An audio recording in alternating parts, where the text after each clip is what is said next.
Okay, Edwin, can we start? Yes, we're good to start. Okay, good. It's 2 minutes past the hour that we just passed. We have over 200 participants, so I think that's a good sign to kick us off. Good afternoon, good morning if you're in Colombia, good afternoon, or good evening if you are joining us from India, from all around the world, and very welcome to our session today, in which we would like to inform you about some more details on the Power of Diversity grant scheme. My name is Nico Wimsposen. I work for the Croptrust and coordinate the implementation of the Power of Diversity funding facility, joined today by my colleague Edwin Garzon Horta, who's hiding behind this acronym Croptrust webinar, and our head of contracts and compliance, Stefan Thien.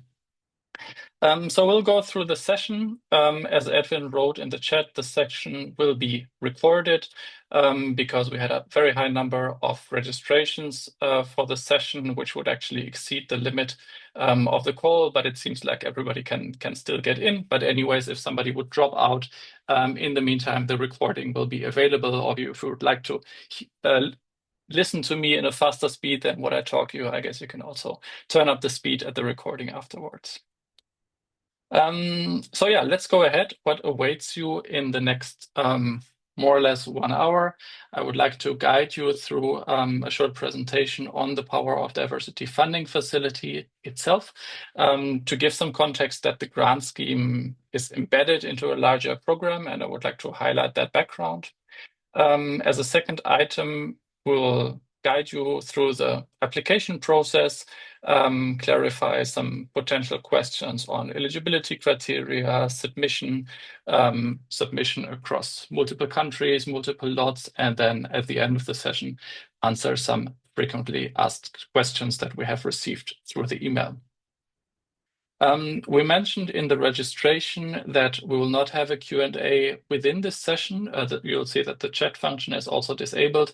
That's due to the large number of registrations that we had. So we asked to submit questions prior to the webinar through the email function. We have received quite a number, which we will take up today. So I think in the interest of fairness to those who have submitted these questions, we will go through them.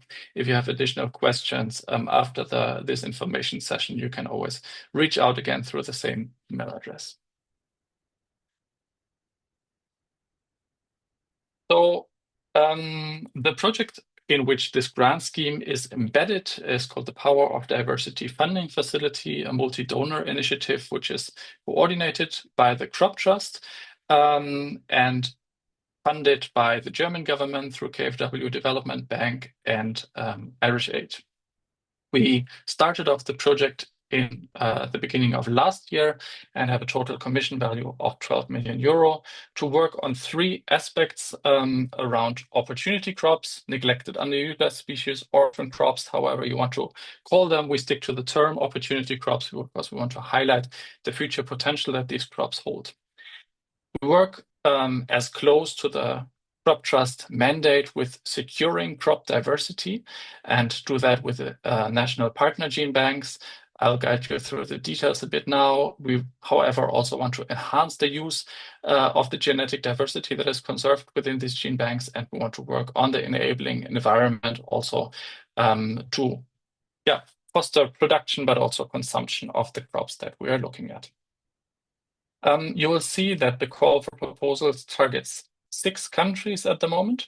However, within the funding facility, we look at 7 countries. In India, we're not that far advanced yet that we could have launched the call yet, but are also looking forward to doing the same perhaps later this year or early next year.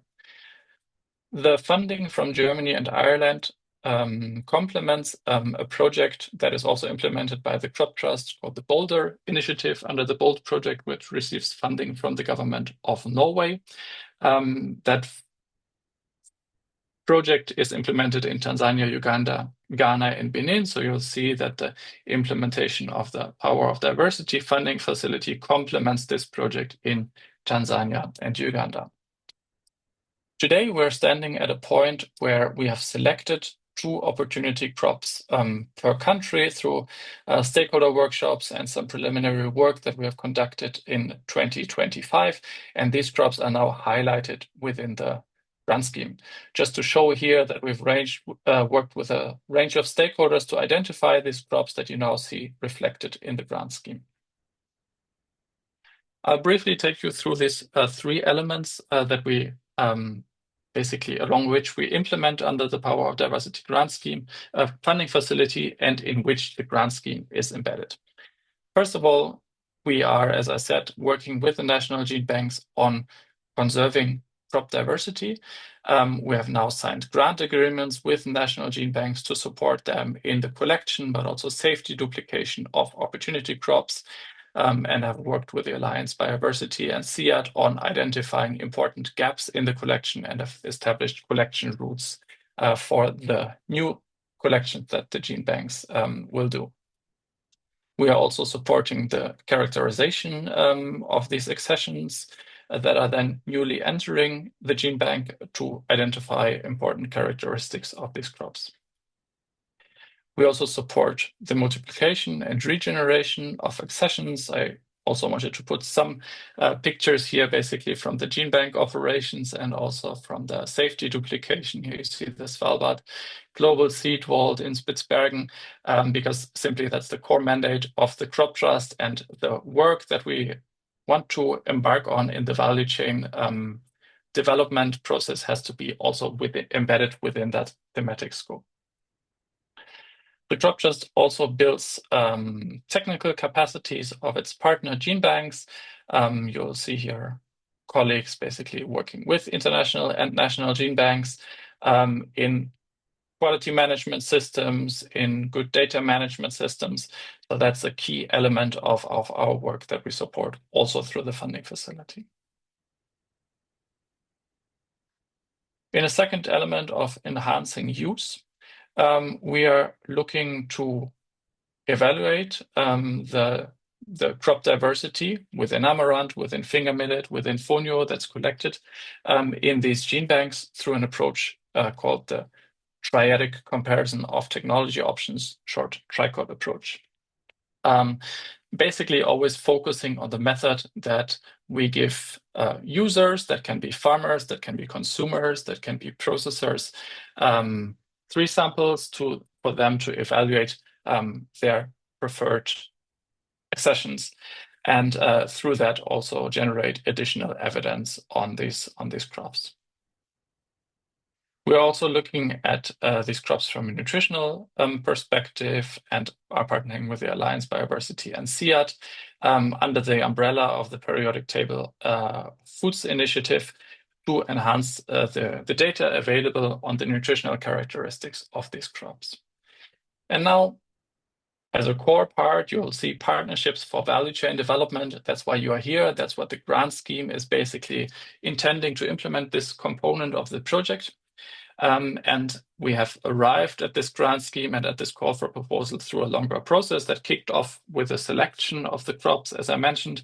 But now, over the last month, we've also conducted value chain analysis across these crops to identify the biggest bottlenecks, leverage points where we see there we can make an impact to increase production or consumption of these crops. And this is basically how we arrived at this list of interventions that you will see in the call across the different countries and crops. We'll go into more detail, of course, now in the call for proposal in a few minutes. Just to close off the presentation on the project itself, as a third component, sort of as a bracket to all of this, we work on the policy sphere. You'll see some examples here on this slide. We have a mandate to facilitate policy dialogue and policy advice as a complementary activity, basically to the grant scheme. We are anticipating work to kick off later this year in terms of climate change impact modeling, where we look at crop suitability modeling, but also process-based modeling to answer the questions: where can specific opportunity crops be grown, how productively they can be grown, and also put this evidence basically into the wider institutional environment in which these crops are promoted. The Croptrust is also hosting an opportunity crops knowledge base that has been initiated under the sister project Boulder that I mentioned initially, that is working in Tanzania and Uganda as well. Here we try to gather evidence that is either created through our projects or also through partners, and basically make it a knowledge hub around opportunity crops. Here perhaps also relevant to mention that any evidence or experiences that we will gather through the implementation of the grants that we are anticipating, we expect that also to host and feature within this knowledge base. We're also working on the enabling environment through advocacy at national and international level, because the opportunities are large, but the crops are also many within countries. So I think also using the experience of the project and putting that into context in national and international policies is an important part of our work. Now, that's what I wanted to share at the beginning of the webinar in terms of what frames this call for a proposal.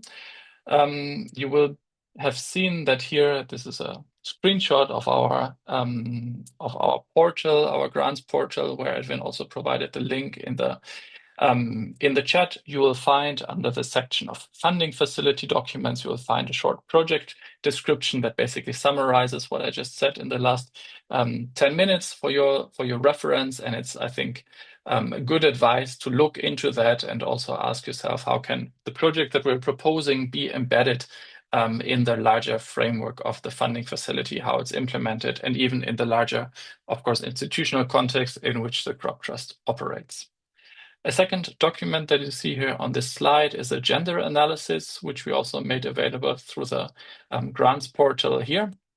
That has been conducted also last year, covers all the countries basically. So I also invite you to look into that, reference that in your technical proposals, and critically reflect in how far the interventions can have a positive but also negative impact on existing gender power relations. That's an important aspect to us.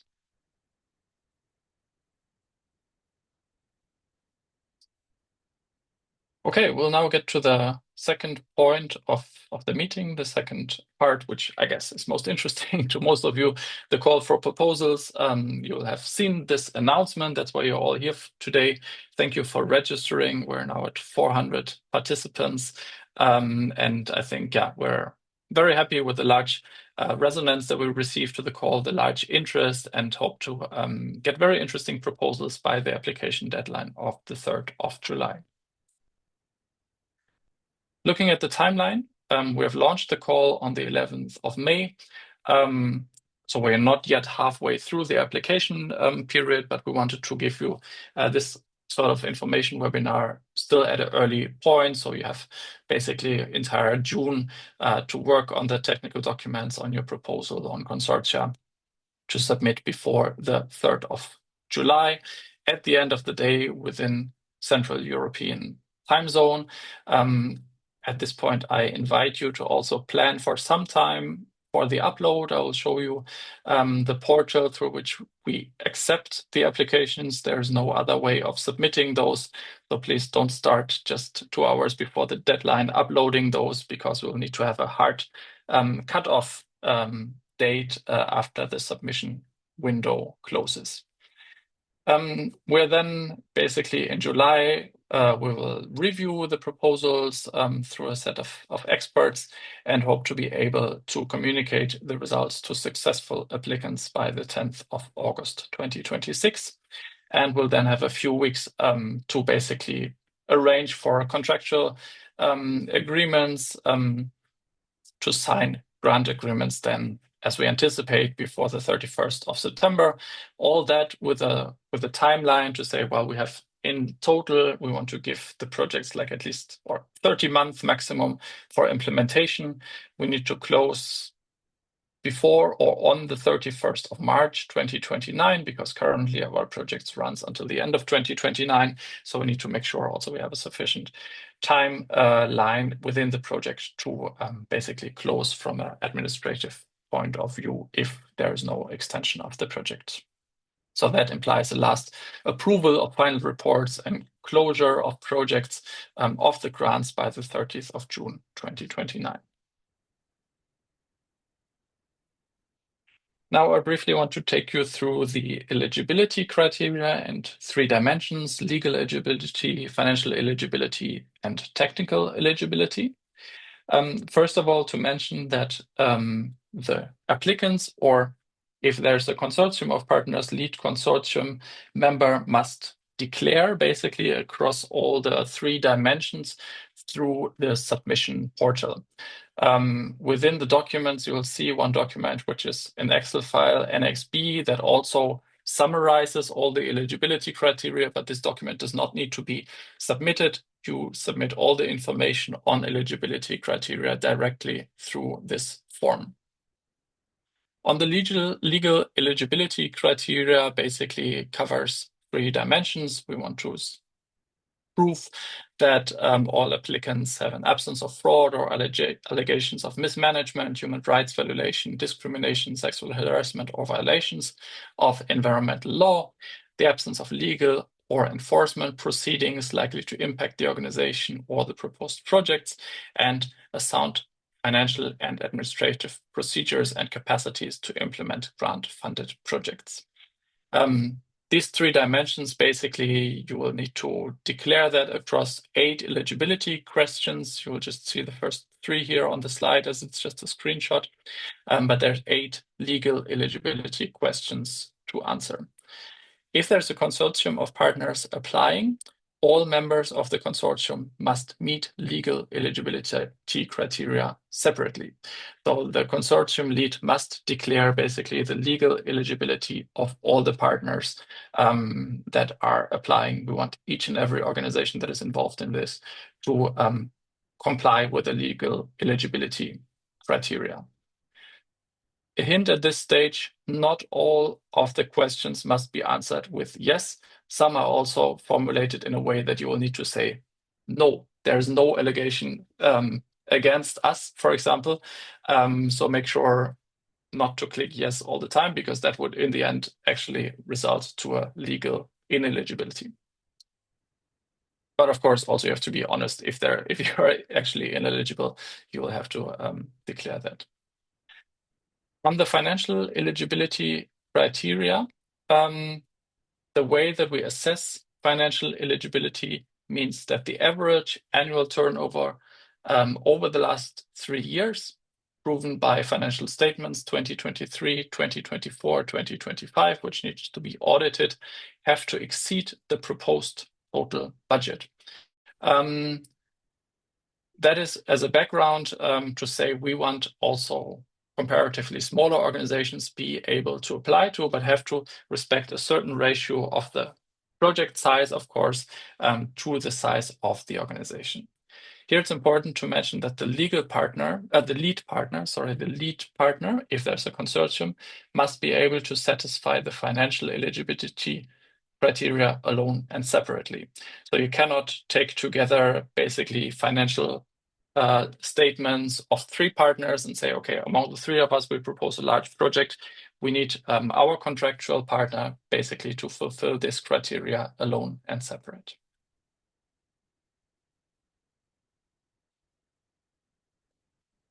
On the technical eligibility criteria, we want to basically see that you have relevant experience in the country context on the one hand. That is defined by having at least 3 years experience in the country context to the intervention area which you're applying. And as a second aspect, relevant thematic experience. And relevant thematic experience means that either you have experience of working within the value chain of this crop, meaning within fonio, within sorghum, or you have experience on working in the node, saying you have experience in working in breeding and are applying for an intervention that actually covers breeding, or you have experience in consumer awareness and are applying for an intervention that actually covers consumer awareness, but perhaps not specifically in consumer awareness of fonio. But these are the 2 dimensions basically which we would like to see applicants fulfill.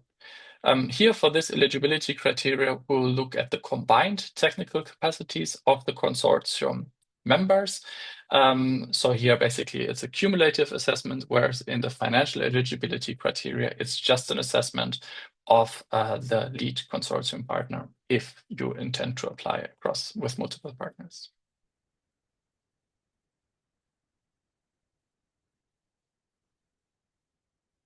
This was on eligibility criteria. We will now take a look at the scope of the call. You'll see that I mentioned basically from the background of the project that we have now implementing within 6 countries, 2 crops per country that have been selected previously through the projects. And within each crop, we have identified, I think, up to 3 at most, 2 to 3. In some cases, just 1 intervention area, which we think is relevant. So these are 24 intervention areas in total. And here again, the mention that the implementation period should start on 1st of October 2026 and should be completed before the 31st of May 2029 at latest. If you want to propose a shorter project, that's possible, but the longest duration is these 30 months that are indicated here. For each of the intervention areas, as I call them, we have the crops, and then within that we have 1 intervention area. You will see that we have defined terms of reference, documents of 1 to 2 pages that are specific to each intervention area, which you find also here in the grants portal under the section TOR per intervention area. It's 1 document per crop, and if you go through, you will see the corresponding intervention areas. Each term of reference identifies funding volume at the bottom of the page. And this funding volume is to be understood as a minimum and maximum budget indication per intervention area. It is not an indication per crop. So if you wish to apply for, let's say, seed systems development, I keep to the Fonio example, seed systems development within Fonio, but also consumer awareness within Fonio, you are able to basically accumulate this budget envelope and can basically, in the most cases, propose up to $400,000 because the funding range is mostly $100,000 to $200,000. There's some cases where that deviates, and there's 1 intervention area where there's no minimum budget. However, if there's a minimum budget indicated, we also expect the budgets basically to have that size and not go below, but also not above that. On the geographical focus, it's specified also in the terms of reference. We ask you to have a look at the formulation in that. In some cases, it is specific where we really think the area that we have indicated should be the area of implementation. In other cases, it's more flexible where we say, well, it may be this area, or it may also be another area that is relevant. So there you would have the flexibility of choice. And please look at the formulation in there to determine what is possible. For the submission of the proposals, as I mentioned, all of the proposals must be exclusively submitted through the online portal. Here you have again the address, and have to be submitted in English language. We are aware that this may pose an additional burden perhaps to some participants in Colombia, a Spanish-speaking country, but simply we have to make sure that also through the implementation process with our finance and grants colleagues to stick to English, so we also keep the application phase in English. Every organization that wants to apply as a lead partner should only submit 1 application. That is important, and I will also go into a bit more detail now. So if you're intending to apply for multiple intervention areas, you have to bundle all of these intervention areas into 1 application.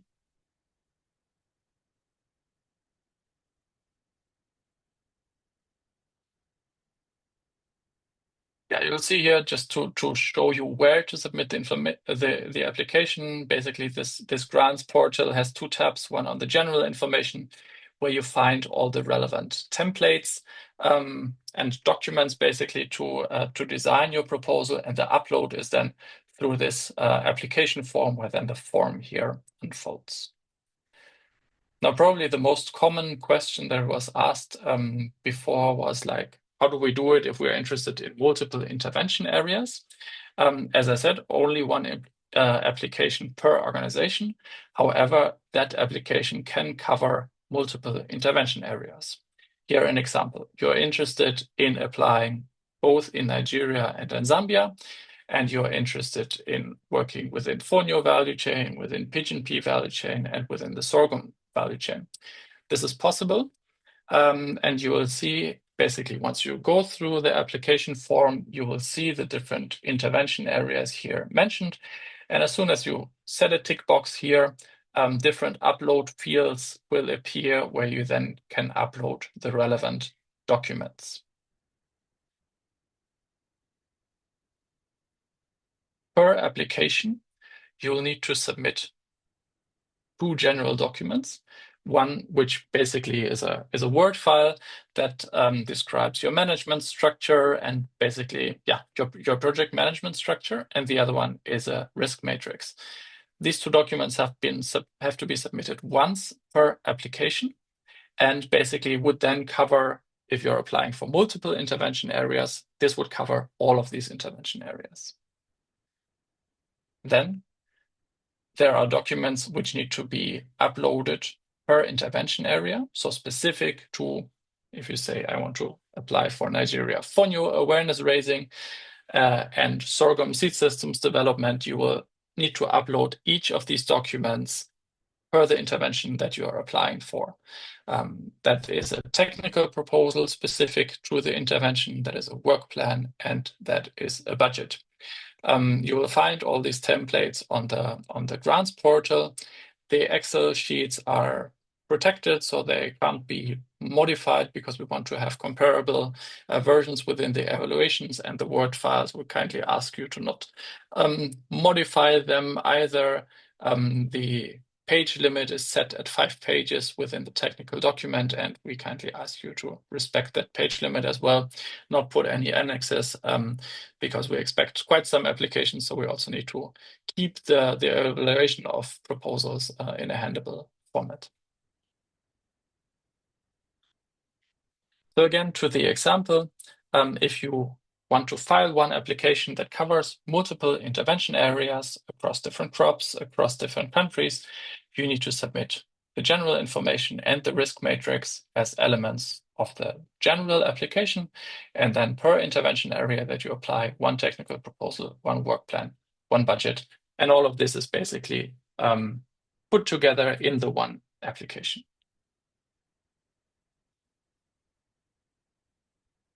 On the budget, all of this is also indicated in the call for proposal document. So I'm not telling new information here, but just highlighting what I believe is relevant. The institutional overhead rate that can be applied, we have a maximum limit on that at 7%. So you will also see that in the budget template, you will not be able to budget above that. So please respect the institutional requirement that we have. The funds can be used to cover costs for personnel, consultancies, equipment, local travel, field, laboratory supplies, and services. Basically a wide range of things, but not for construction work. We believe this is an aspect that we cannot cover within the short time frame, and also within the different or difficult administrative and procurement procedures that would apply. So no construction work will be eligible for funding. The budgets should be drawn up in US dollars, also for ease of comparison.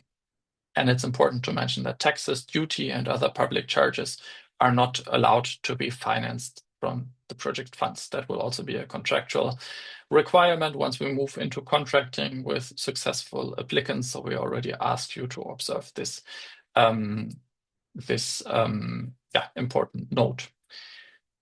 Perhaps just to mention sorry, a short side note that you will see within the application documents in the grants portal. You can also see the template of the contract that we would like to establish with successful applicants, and this term of taxes, duty, and public charges not being allowed for funding is also specified in this contract template. So we also invite you to have a look at the contractual template then for successful applicants already if you have further questions.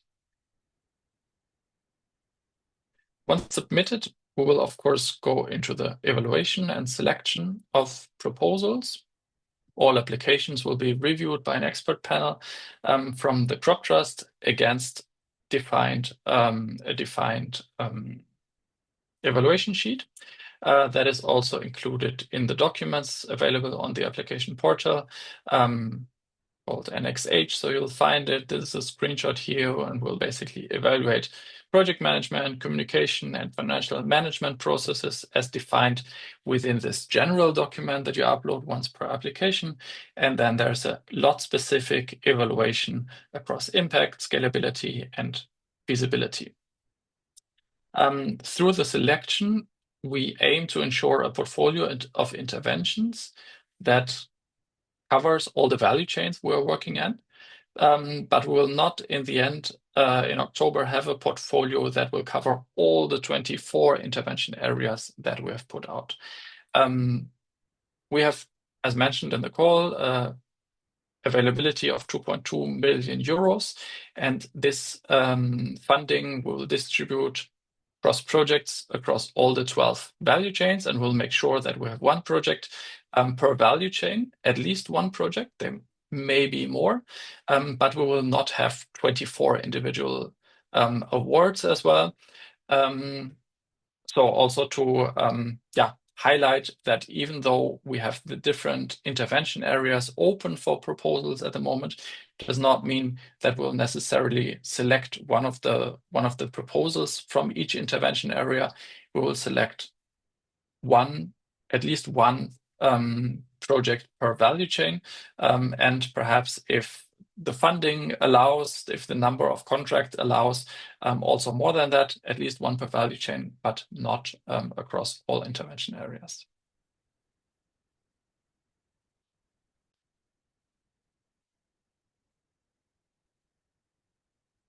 I highlighted here that successful applicants will be notified of the outcome of their applications. We're not sure yet that we can contact all applicants, given that we expect a large number of applications.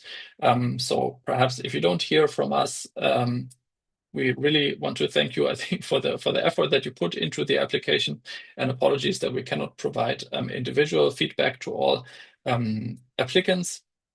That should not diminish, I think, the appreciation that we have that you put in the application process, but we don't have the capacities, I think, to provide an individual feedback to every participant. The application submission would then, with the application, you basically agree that if you're successful, we'll communicate on the name of the organization, the title and purpose of the award, the grant awarded, and potentially co-funding rates that are indicated, basically as an outcome, as a result of the grant scheme. And we also have to put the disclaimer that even after an approval of application has been received, that does not necessarily guarantee project funding or form any part of a contractual relation. So these were the general points that I wanted to highlight. I will now go into the frequently asked questions. As I mentioned, perhaps not everybody has been here since the beginning. We don't have a Q&A session open here. We asked for questions to be submitted by email prior to the session, and we'll go through these questions. If you have submitted a question, I hope you will recognize it and see it answered. We might have changed the formulation of some of them a bit to guarantee also anonymous treatment, basically, of the questions. But yeah, you will hopefully see your question answered if you have submitted one. So on the eligibility criteria, a question has been asked if individuals can apply. As such, no, because we believe that individuals cannot meet the financial eligibility criteria of the minimum financial turnover to exceed the project budget. So this call is not intended for individuals. We're looking for organizations, for institutions, but here we are very open for private sector actors, for civil society organizations, for research organizations, for public sector, and are basically open to receive from any actor that feels that he can make a relevant contribution in the area if meeting the financial, technical, and legal eligibility criteria. The second question, we have registered offices in multiple countries. Should we submit separate applications? The answer here is if you have an international entity, basically, that can also submit an application and with which we would be able to conclude a grant agreement afterwards, we would like you to basically just submit one application that covers the multiple countries, so not through individual country offices, even though they might have a legal entity. If there's an international entity that can cover multiple countries, we would like to invite you to submit just one application and bundle that. Are the eligibility criteria evaluated across a consortium or only of the lead partner? Or a question linked to that, can organizations form alliances to combine resources and meet eligibility criteria? Here, as I mentioned, it depends on the eligibility criteria that we're looking at. And I put this short table perhaps to highlight again what I said previously. The legal eligibility criteria have to be met by all consortium members individually. So each member has to meet each criteria.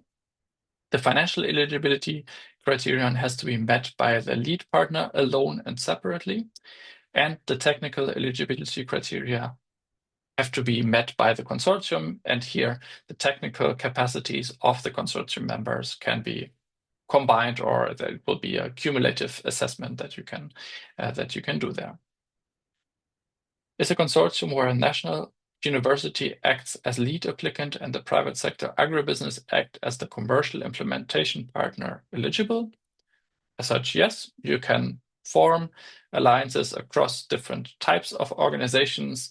So that is not a problem as long as the eligibility criteria are fulfilled. Then can small organizations apply? We received quite a number of questions also from producer organizations, small civil society organizations, farmer organizations, if they can apply. And here, I would say it depends. As such, yes, but I think the most limiting factor will likely be the financial eligibility criteria in relation to the minimum budget that we have indicated in the terms of reference. So this minimum boundary, as I mentioned, is mostly set at $100,000, and the financial eligibility defined as the average annual turnover over the last 3 years. So that means for most of the projects, the lead partner will need to have an average turnover of audited statements of $100,000. That's sort of the definition, I think, of small or of large, as you might want to look at it, that would apply. We defined it in the way that I think we want to work with organizations that have a strong connection, I think, to the local implementation of these value chains. But we also have to be mindful as we are implementing this project across 6 countries that unfortunately we cannot establish 50 contract awards here, which would make the ticket size smaller because it's just basically Edwin and myself on this project managing it with institutional support from the Croptrust, from the finance and grants unit, of course, but we have limited capacities to manage a limited number of projects. So that's why we had to also define this criteria.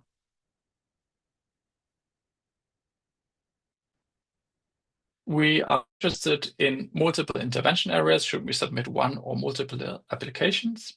As I mentioned earlier, but just to highlight here, you should submit one application. If that application targets multiple intervention areas, you need to basically upload the technical proposal, the work plan, and the budget for each intervention area, but this would then, through the submission form, be bundled into one application. We are currently preparing our proposal submission for the grants program. While completing the budget template, we noticed that the Excel workbook appears to be password protected, which is restricting editing. As I mentioned, yes, we restricted the way in which applicants can format the budget template. An early version, once we launched the call, had the function to insert certain rows, but we noted that the formulas of the sums were not able to be copied. So now there's a template basically in which you cannot edit rows or add rows anymore, but we have included 10 budget lines per each budget category. And we believe that this is also a sufficient detail of the budget at this point. As I mentioned, you need to submit one budget per intervention area, which is at most $200,000. So that brings us to, at a maximum, 50 budget lines. And we believe this is sufficient. We ask you to provide a sufficient level of detail in the financial proposal. That will also be, of course, assessed if that's clear, if that's reasonable, basically a reasonably costed proposal. And yeah, we ask you to provide sufficient detail, but also limit yourself to the template and to the number of rows that is available within the current template. On consortia and partnerships, does the Croptrust or the Alliance Biodiversity and CIAT, because the Alliance conducted most of the value chain analysis, so that's why the Alliance is referenced here, have a formal matchmaking mechanism, stakeholder directory, or platform to connect registered lead applicants to form a consortium? Unfortunately, no. We don't have that. We don't have an overview, basically, of different actors that are interested in that.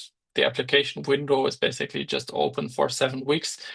So we don't have a way of connecting different stakeholders to each other. And you would rely basically on your network, on your outreach, on your efforts to create good partnerships in country to link to other potential actors if you want to apply together. Are for-profit organizations eligible? Yes, as I mentioned, within the boundaries of the eligibility criteria, also for-profit organizations can apply. And would an organization be eligible to apply both as a lead applicant and as a consortium partner within another consortium? So basically submit one application as a lead applicant and also feature as a junior partner into another consortium. This is possible. However, I would like to invite you to think twice if you want to feature in 25 proposals, but technically we would allow for that. Can organizations collaborate across countries? Yes, you're welcome basically to submit proposals that cover multiple countries, and we are happy to see synergies between implementations across different countries. What's the expected scope of proposals, number of beneficiaries, production volumes, volumes of hectares and territories? As such, the terms of reference, basically the information that's included in the terms of reference is the guidance that we can give here. Beyond, there's no minimum defined number of beneficiaries or volumes or consumers to be reached. You're invited basically to specify that in your technical proposal, but there's no, beyond the terms of reference, there's no defined scope of proposals. Can we choose territories or are they already prioritized ones? As I mentioned, within each term of reference for each intervention area, there's a section on geographical indications. In some cases, it's indicative. In some cases, it's more open. So we invite you to look at the formulation on how it is written basically in each for each intervention area. In Colombia, can we address one of the two production systems, or is it a requirement to address both?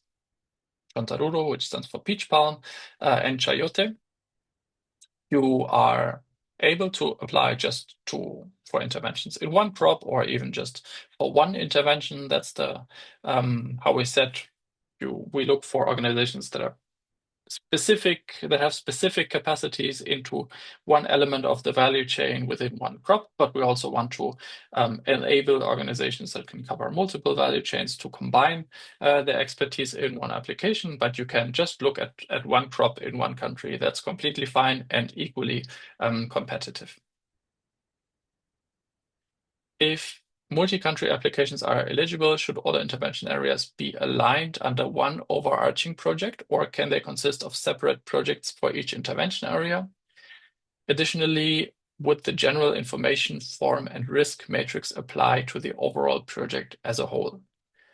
Yes, as I mentioned, the general information form and risk matrix apply across all intervention areas that you propose or for which you submit the application. And in the technical documents then specific to each intervention area, you can reference basically that you're also proposing to do work on a different crop or in a different country or on consumer awareness across countries and therefore would like to highlight potential synergies that you see. You can do that. So thereby, by cross-referencing basically between the technical proposals, by cross-referencing basically strengthen the overall umbrella. I think that would be a good practice.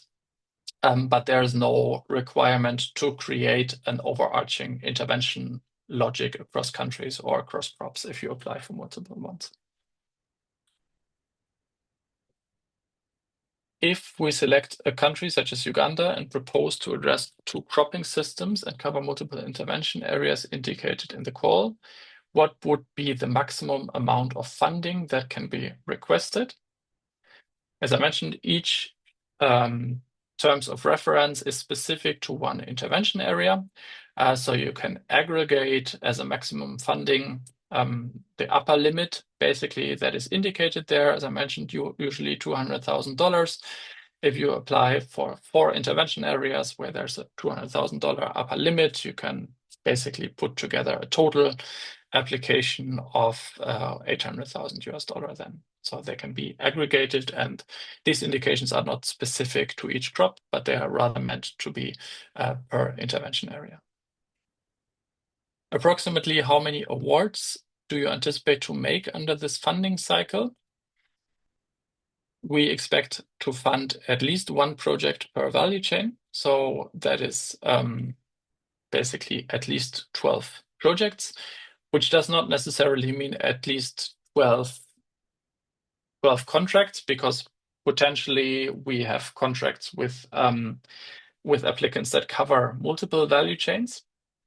But it's also possible that we just have one winning application basically per value chain.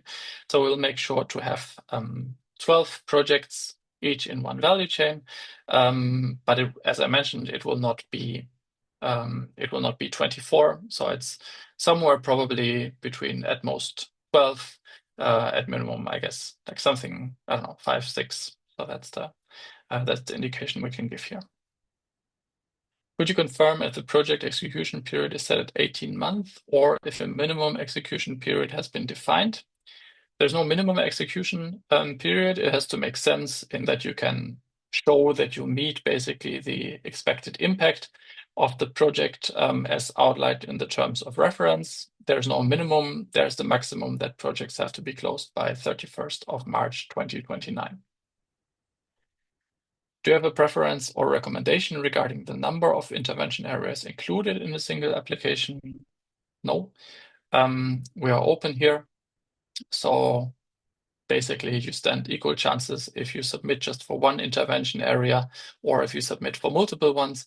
The evaluation will basically try to identify the most competitive project within one value chain.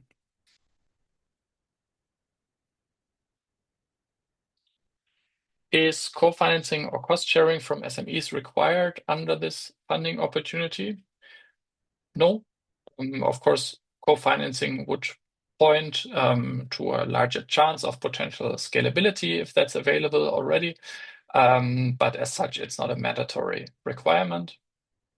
And then the last question that we receive is, can the budget include costs related to small processing or storage equipment? As such, yes. As I mentioned when we talked about the budgeting requirements, you would, however, need to make sure there's a strong case for the sustainable operations of this equipment, and basically, yeah, also be able to prove the business case behind such a procurement.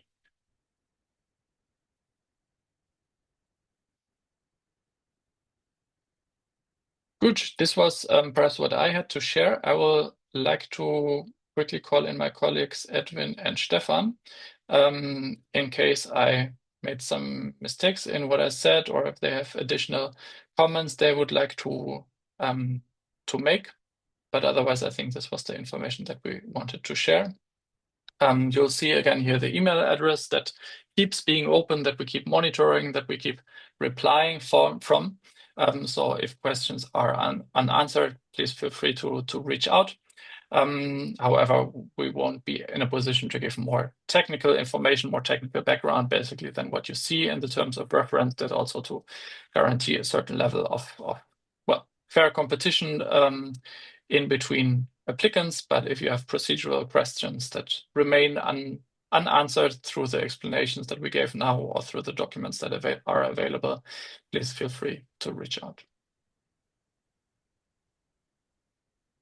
So perhaps Stefan and Edwin, is there anything Thanks, Nico. where I messed up?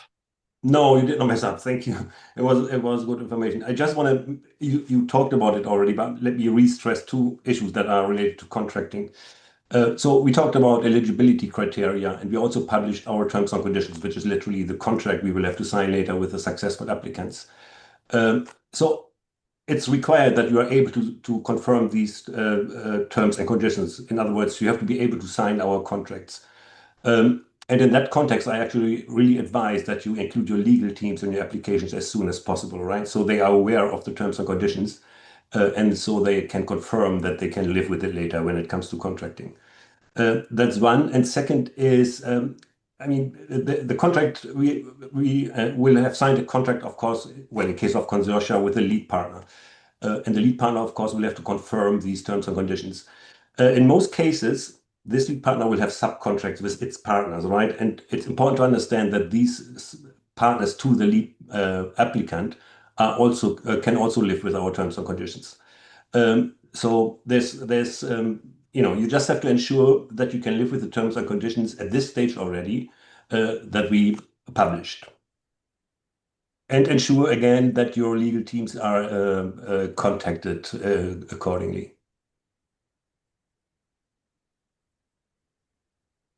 That's actually it from my end. Good. Thank you, Stefan. Anything else, Edwin? No, it is pretty clear what you have mentioned so far. Just small reminders for our participants, and is that the recording, along with any other relevant materials, will be shared with all of you in case that you want to double check the information that has been presented by Nico.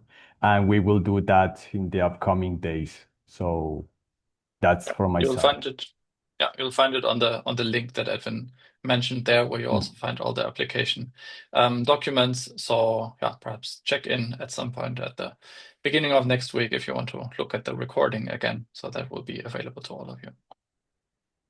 Good. That's it. Thank you very much for your attention and interest in the call for proposals. As I mentioned earlier, we are really appreciative and honored by the fact that this sparked interest, and look forward to new partnerships to set up under this grant scheme. And with that said, I thank you very much for your attention. Wish you a nice weekend ahead if you're in our time zone, or a nice evening, or a nice day ahead if you're located perhaps somewhere in the US or Latin America. So thank you very much, and goodbye. Bye-bye.